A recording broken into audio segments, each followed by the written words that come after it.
ou normal.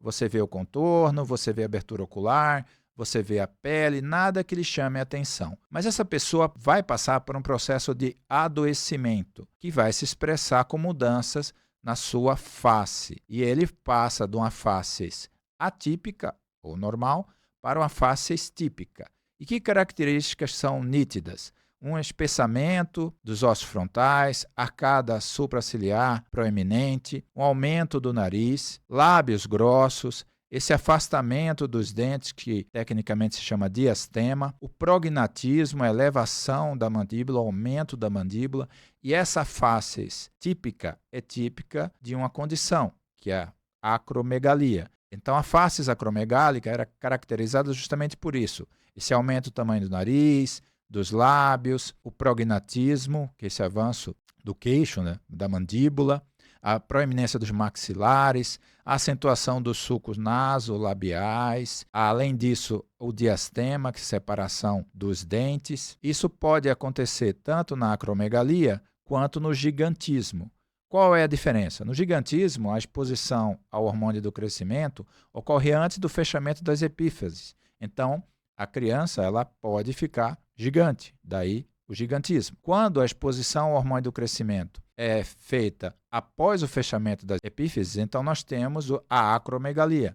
Então não cresce o corpo, não fica gigante, porém você tem o crescimento, sobretudo, das extremidades. Acro é extremidade. Portanto, a acromegalia é um distúrbio decorrente do adenoma hipofisário, secretor do hormônio do crescimento. Além da face, os dedos também que têm um aspecto interessante, característico. Então, a face alongada e alargada, o prognatismo, que é o queixo para frente, os dentes, nariz e orelhas alargados, a pele espessada, a língua hipertrofiada, que muitas vezes assume um aspecto de macroglossia, ou seja, uma língua que tem um tamanho desproporcionalmente maior, os dentes que se separam por crescimento da mandíbula, o diastema, os dedos em salsicha, que nesse caso da acromegalia não são alongados. Na verdade, eles têm um aumento do diâmetro, eles são espessos. A voz rouca e arrastada pelo edema da região laríngea. Como exemplo, nós temos as características clássicas da face acromegálica, como citamos anteriormente, nariz, a proeminência da mandíbula, e aqui destacando a macroglossia, que é um aspecto bem interessante. É o aumento anormal e desproporcional da língua, que pode causar problema na fala, mastigação, deglutição e respiração.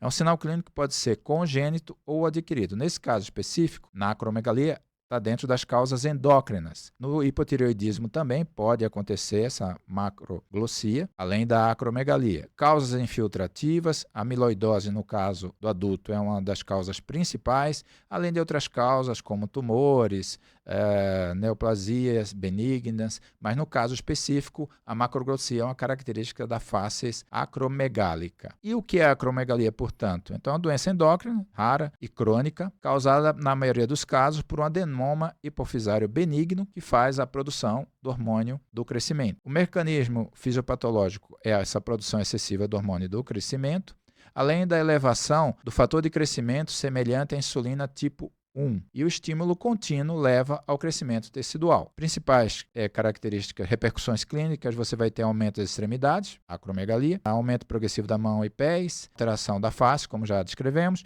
e o crescimento de tecidos moles, língua, lábios e partes moles. Epidemiologicamente, é uma doença de 30 a 50 anos, acomete homens e mulheres. Um aspecto clínico crucial é uma evolução lenta e insidiosa, portanto, você deve treinar o olho para reconhecer esse tipo de faces, já que o diagnóstico é frequentemente tardio. Além do mais, essa doença é uma doença sistêmica.